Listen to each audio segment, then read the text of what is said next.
కాపరి నీవే, నిన్ను నాలో చూసినావే, నాదు రూపము నీదే.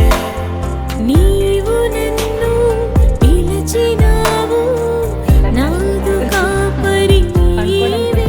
దేవుడు పంపించారు కదా మేడం, అదే నాకు ఆనందం. తమ్ముళ్ళు వచ్చారు, మొన్న బాబు వచ్చారు, చాలా ఆనందంగా ఉంది. ఇంతవరకు నేను ఇలాగ నా కోసం వచ్చిన వాళ్ళు ఎవరూ లేరు, ఫస్ట్ మీరే వచ్చారు.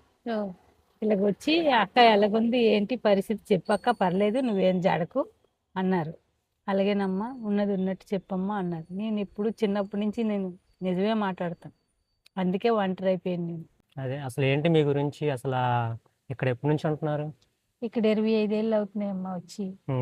మీరు ప్రజెంట్ ఒక్కదాన్నే.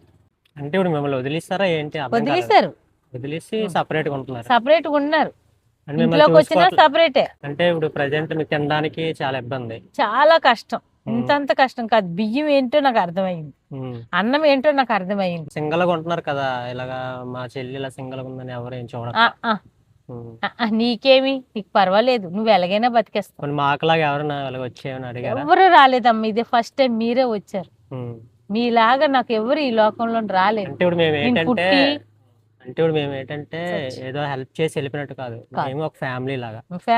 ఒక కష్టం వచ్చినా బాధ వచ్చినా ఎట్లా ధైర్యంగా ఉండడానికి. ఇప్పుడు ఏదో వచ్చి వెళ్ళిపోయినట్టు కాదు, ఏ కష్టం మాకు చెప్పుకోవచ్చు. ఓకేనా? అంటే మీ పిల్లలు లాంటి వాళ్ళు అన్నమాట. అదే పిల్లలు లాంటి. మీరు బాధపడకూడదు, ఎప్పుడు మీరు సంతోషంగా ఉండాలి, అదే మా కోరిక. యేసు ప్రభు కోసం తెలుసుకోవాలన్న జ్ఞానం మీకు ఉంది కాబట్టి, మాకు చెప్పే అవకాశం మీరు ఇచ్చారు కాబట్టి మేము కూడా చెప్పడానికి ఆసక్తితో మీ దగ్గరికి వచ్చాము, చెబుతున్నాము. ఏంటంటే యేసు అంటే రక్షకుడు అమ్మ. ఆ కన్యక గర్భమందు పరిశుద్ధుడిగా అందరిలాగా పుట్టలేదు ఆయన, పరిశుద్ధాత్మ ద్వారాగా యేసు ప్రభు వారు ఈ లోకానికి వచ్చారు. ఆయన జన్మం పరిశుద్ధమైనది, ఆయన ఎదుగుదల పరిశుద్ధమైనది. ఆయన 33.5 సంవత్సరాలు ఈ భూమి మీద నీలాంటి నాలాంటి వాళ్ళందరి కోసము ఆయన, మనం సామాన్యంగా ఎలాంటి కష్టాల గుండా అయితే ప్రయాణిస్తున్నామో ఆయన కూడా అలాంటి నిందల గుండా, అవమానాల గుండా, శ్రమల గుండా, ఆకలి దప్పుల గుండా ఆయన 33.5 సంవత్సరాలు భూమి మీద ఉన్నప్పుడు ఎన్నో ఆకలి రాత్రులు, ఎన్నో నిద్రలేని రాత్రులు, ఎంతో మంది చేత చేదరింపు మాటలు, ఇలాంటివన్నీ పడినప్పటికీ కూడా ఆయన ఎవరి మీద కోపగించుకోకుండా అందరినీ ప్రేమతో దగ్గర తీసుకొని వాళ్ళని ఆదరిస్తూ, వాళ్ళ రోగాలను బట్టి వాళ్ళ మీద కనికరపడి వాళ్ళని స్వస్థపరుస్తూ ఇలాగ సువార్త చేసుకుంటూ ఆయన వచ్చారు. అయినప్పటికీ కూడా ఆయన చనిపోతేనే మనకు రక్షణ కలుగుతుందని చెప్పేసి ఆయన అంతటా ఆయన సిలువకు అప్పగించుకున్నారు. ఆయన సిలువలో చిందించినటువంటి ప్రతి రక్తపు బొట్టు వలన మాత్రమే మనకు రక్షణ కలుగుతుంది. యేసు అంటేనే రక్షణ. ఆయన సిలువలో రక్తాన్ని కాచింది నీ కోసం నా కోసం. ఆ రక్తాన్ని మనం వృధా చేసుకోకూడదు. ఆ రక్తాన్ని బట్టి దేవుడు మనకిచ్చిన ఉచితమైనటువంటి మంచి అవకాశాన్ని బట్టి దేవునికి మనం ఎప్పుడు కూడా కృతజ్ఞులమై ఉండి కొంచెమైనా జ్ఞానం కలిగి ఆలోచించి ఆ యొక్క అవకాశాన్ని మిస్యూజ్ చేసుకోకుండా మన నీటి మూలంగానే ఆత్మ మూలంగానే రక్షింపబడి ఆయన శరీరంలో మనం కూడా పాలిభాగస్థులం అయితేనే పరలోక రాజ్యం వెళ్తామమ్మ.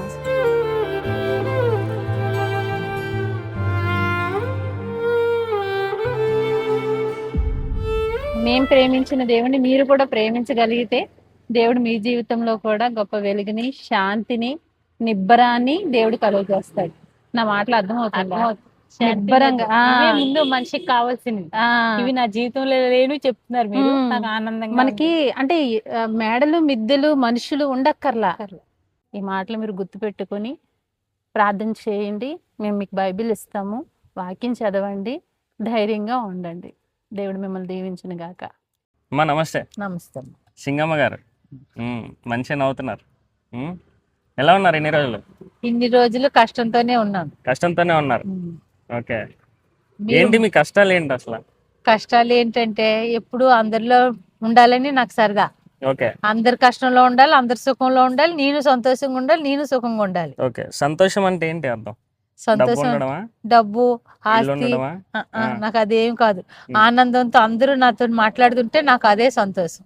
అంటే 10 మంది ఉంటే సంతోషంగా వాళ్ళకి అన్ని వండి పెట్టేసి వాళ్ళు తిన్నాక నేను తినడం, నాకు ఆనందం. ఆనందం. ఆ, మరి ఎందుకు ఎవరు లేరు మనకి? అదే నాకు అర్థం అవ్వట్లేదు. సో అందరి లైఫ్ ఒకటేలా ఉంటుందా? ఉండదు. ఒక్కొక్కరి లైఫ్ ఒక్కొక్కలా ఉంటుంది. కొంతమంది కష్టాలు ఉంటాయి, కొంతమంది సుఖాలు ఉంటాయి, కొంతమంది డబ్బు ఉంటుంది, కొంతమందికి డబ్బు ఉండదు. రైట్? అదే లైఫ్. అవునా కదా? మనం ఏదైతే ఉన్నామో కలిగి ఉన్నామో అది లేని వాళ్ళు ఇంకా చాలామంది ఉన్నారు. అవునా కదా? రోడ్డు మీద ఒక వర్షం పడితే షెడ్ లేని వాళ్ళు ఉన్నారు, ఆకలి వేసినా వండుకోలేని స్టేజ్లో ఉన్నారు, కాళ్ళు చేతులు లేని వాళ్ళు కూడా ఉన్నారు.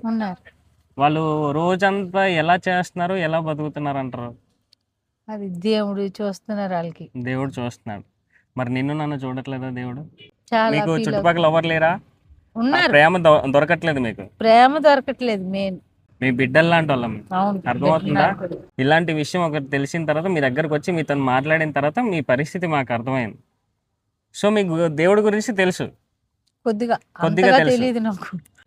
నేను ఒకటి చెప్తాను చూడండి. క్రిస్టియన్, హిందూ, ముస్లిం 33,000 కోట్ల దేవతలను తీసుకొని వద్దాం, ఓకేనా? మరి ఏ దేవుడు మిమ్మల్ని చూశాడు ఇన్ని రోజులు? ఎవరు మిమ్మల్ని చూశారు? ఎవరు చూడలేదు నాకు. ఎవరు చూడలేదు కదా. ఇప్పుడు నేను చెప్తాను ఏనండి, జరగని మారని పరిస్థితులన్నీ ఇక్కడ జరగబోతున్నాయి. అది ఎప్పుడు తెలుసా? మీరు యేసుక్రీస్తుని నమ్మితే. యేసుక్రీస్తు ఏం అడుగుతున్నాడో చెప్పనా? పువ్వులు, పళ్ళు, బియ్యము, డబ్బులు ఇవన్నీ ఏం కాదు, ఏమీ కాదు, మీ మనసు ఒకటి. అలాంటిది ఆయనకు తెలియదంటారా? అవన్నీ అన్నీ తెలుసు. ఆకాశ పక్షులను చూశారు ఎప్పుడైనా? అవి విత్తావు, కోయవు, కోట్లలో కూర్చుకున్నావు. మరి అవన్నిటిని దేవుడు పోషించగలిగింది, వాటికన్నా శ్రేష్టమైన మనల్ని దేవుడు పోషించలేడా? పోషించగలడు. మీరు ఎన్ని శ్రమల్లో ఉన్నా సరే పైకి నవ్వుతూనే కనబడుతున్నారు. కానీ మీ లోపల బాధ మాకు అర్థమైంది. మా తల్లి లాంటి వాళ్ళు కాబట్టి మేము అన్ని గమనించాం మీ పట్ల. గమనించిన తర్వాత మేము అనుకున్నది ఏంటంటే, ఎలాగైనా హెల్ప్ చేస్తే వాళ్ళ బిడ్డల్లా మనము ఉండాలి, ఆవిడ లేని లోటుని తీర్చాలి, అలాగే వాళ్ళ పిల్లలు రావడానికి మేము సాయం పడాలని మేము ఎంతో ఆలోచించాం. 2000 సంవత్సరాల క్రితం ఈ భూమి మీదకి వచ్చి నీ గురించి నా గురించి మన పాపాల నిమిత్తమై, ఓకేనా, మన పాపాల నిమిత్తమై ఆయన ప్రాణం పెట్టున్నాడు. అంత గొప్ప ప్రేమ ఎక్కడైనా ఉందా? సో అలాంటి ప్రేమ ఆయన మనకు చూపెట్టినప్పుడు కనీసం మనం ఏం చేస్తున్నాం? ఆయన మీద చిన్న విశ్వాసం కూడా పెట్టలేకపోతున్నాం. మన అన్నదమ్ములు కానీ, బిడ్డలు కానీ, తల్లిదండ్రులు కానీ ఎవరైనా సరే మనిషిని నమ్ముకొనుట మంచిది కాదు. సో యేసుక్రీస్తుని నమ్మండి, మీకు తోడుగా మేము ఉంటాం. అండ్ నెక్స్ట్ ఇంకోటి, మీకు చిన్న గిఫ్ట్ తీసుకొచ్చాం, అది మీరు మంచిగా సంతోషంగా స్వీకరించండి. జాయ్ టు గివ్ అనేది మీకు ఎక్స్ప్లెయిన్ చేస్తాను. మేము జాయ్ టు గివ్ తరఫున వచ్చాం అనమాట. జాయ్ టు గివ్ అని అంటే అనేక మంది మీలాంటి వాళ్ళు, తల్లులు, చెల్లెళ్ళు, చాలామంది తల్లులు పిల్లలను వదిలేసిన వాళ్ళు, పిల్లలు తల్లులను వదిలేసిన వాళ్ళు చాలామంది ఉన్నారు. వాళ్ళందరి దగ్గరికి వెళ్ళి దేవుడి ప్రేమను మేము రుచి చూపించి వాళ్ళకి కావాల్సిన చిన్న చిన్న అవసరాలని మేము తీర్చి మేము వాళ్ళకి తోడుగా ఉంటాం. ఎప్పుడు ఫోన్ చేసినా నాన్న బాగున్నాం అంటే బాగున్నామమ్మా, ఏంటి పరిస్థితులు అలా ఉన్నాయని మాట్లాడతాము, ఉంటాము. ఏదైనా అవసరాలు అయితే హాస్పిటల్కి తీసుకెళ్తాము, ఏదో అనేది మాకు అర్జెంటుగా ఫోన్ చేసినా మేము అన్నిట్లలో తోడుంటాం. That's called joy to give అంటే అదే అమ్మ. అర్థమవుతుందా? మేము ఇప్పుడు ఈ వీడియో తీస్తున్నామా, ఈ వీడియో తీయడం వల్ల మేము ఒక్క దాంట్లో కూడా షేర్ చేయండి, లైక్ చేయండి, మీరు ఏదో డబ్బులు పంపించండి మేము దేంట్లో కూడా చెప్పలేదు, చెప్పము కూడా. ఎందుకంటే మాకు కావాల్సింది యేసుక్రీస్తు ప్రేమను ప్రాచుర్యం చేయడమే, సువార్త ప్రకటించడమే, అదే మా ముఖ్యమైన పని. అర్థమవుతుందా?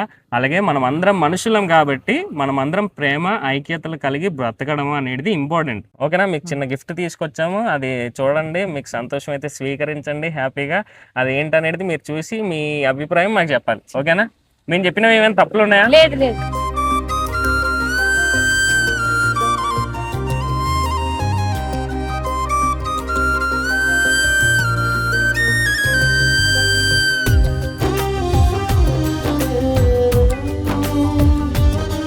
హ్యాపీయా?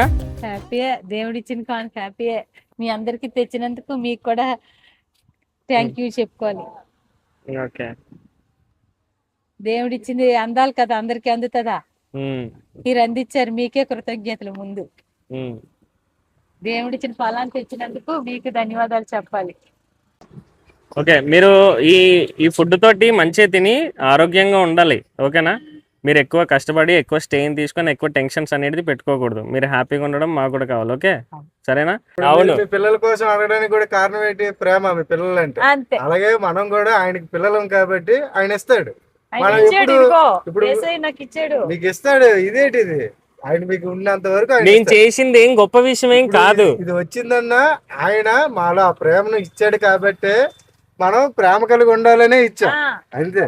కాబట్టి మీరు మీ పిల్లల కోసం ఎలాగైతే ఆలోచిస్తున్నారో తండ్రి అయిన దేవుడు కూడా మీ గురించి ఆలోచిస్తాడు, మన అందరి గురించి ఆలోచిస్తాడు. ఈ వీడియో తీసుకోవడానికి నిన్ను ఏమైనా బలవంతం చేశామా? అస్సలు చేయలేదమ్మా, నీ ఇష్టపూర్వకంగానే కదా తీసుకుంటున్నావు. తీయాలని మీరు అడిగారు, తీసుకొని బాబు మీరేంటి దేనికి వచ్చారు? నా దేవుడి కోసం చెప్పడానికి వచ్చారు, తీయండి, మా దేవుడి కోసం ఎక్కడైనా చెప్పాలి అని చెప్పి. Okay right.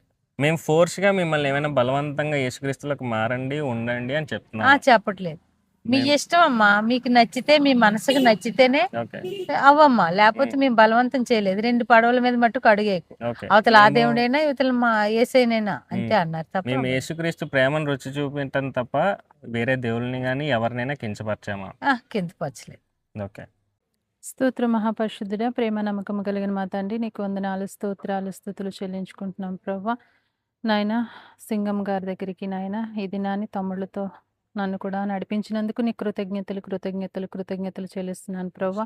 నాయన ఈ రిలేషన్షిప్ ఇక్కడతో ఆగిపోకుండా ప్రవ్వా, నీ రాకడ పర్యంతరము ప్రవ్వా నాయన మేము కొనసాగడానికి ఈ కుమార్తెకు నాయన ఆధ్యాత్మికంగా శరీరానుసారంగా నాయన నీ ప్రేమను పంచడంలో మేము ముందు ఉండడానికి నీవే మాకు సహాయం దయచేయమని, వచ్చిన 3 తమ్ముళ్ళని కూడా మీరు దీవించి ఆశీర్వదించమని, వారిని కూడా నీ యొక్క కనికరమ కింద ఇలాంటి అద్భుత కార్యాలను ఆశ్చర్య కార్యాలను ప్రవ్వా, ఇలాంటి పరిచర్యలు కొనసాగగలిగేటువంటి భాగ్యాన్ని బిడ్డలకి ఇంకనూ అనుగ్రహించమని, అన్ని విధాలా మీరు ఆశీర్వదించమని, ఈ స్థలం నుంచి మేము వెళుతూ ఉంటుండగా ప్రభా మాతో నీ సన్నిధి ఉంచవలసిందిగా నేను బ్రతిమలాడుకుంటూ, మమ్మల్ని మేము తగ్గించుకుంటూ నీ నామమును హెచ్చిస్తూ, మమ్మల్ని చేతులకు అప్పచెప్పుకుంటూ యేసుక్రీస్తు శ్రేష్టమైన నామములో అతని అడిగి వేడుకుంటున్నాను నా తండ్రి, ఆమేన్.